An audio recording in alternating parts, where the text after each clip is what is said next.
Psalm 1 is a great psalm for us to start with for this 21-day transformation. As you read through it, you probably noticed a few things, but let me just bring a few things out for you here.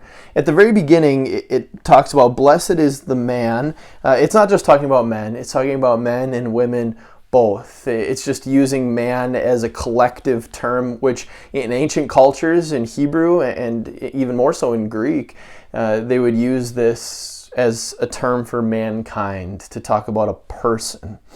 So blessed is the one who does not walk in the counsel of the wicked, or stand in the way of sinners, or sit in the seat of mockers. You notice the progression there, from walking to standing to sitting.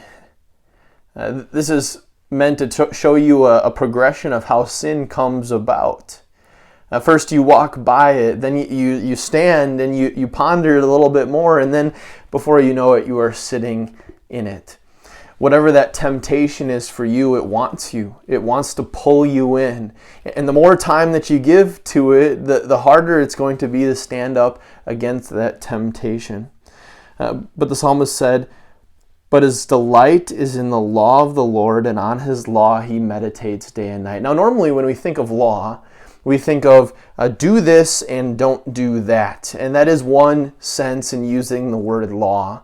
But sometimes, especially in the Old Testament, the word law is used to talk about an entire teaching, an entire instruction. And so it's not just do's and don'ts, but it's everything that is written down. And so in this particular case, it uses the Hebrew word Torah for law, which means teaching, which means the whole thing. And so what he's talking about is the word of the Lord.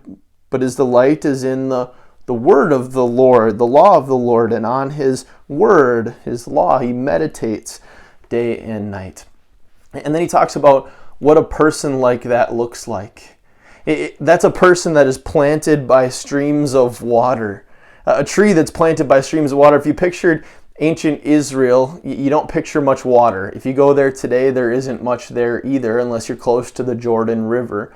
But if you're inland a little bit from the Jordan River, you're not getting much water. And so if a tree was out away from water and didn't have a water source, likely that tree would wither and die. But a tree that is planted by a stream of water is going to be healthy, is going to live, is going to grow.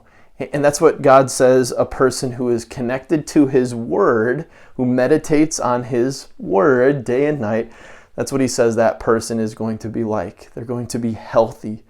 Now notice, he doesn't say it's a person who does good things, who does good works, that is a good person, a healthy person. What he's saying is it's a person who's connected to his word, who knows about the forgiveness that Jesus won for them, and who is constantly reminded about that forgiveness and that grace. I pray this helps you as you read through Psalm chapter 1. If you want to answer a few questions after this to help you get into it a little bit more devotionally, may God bless you as you do that.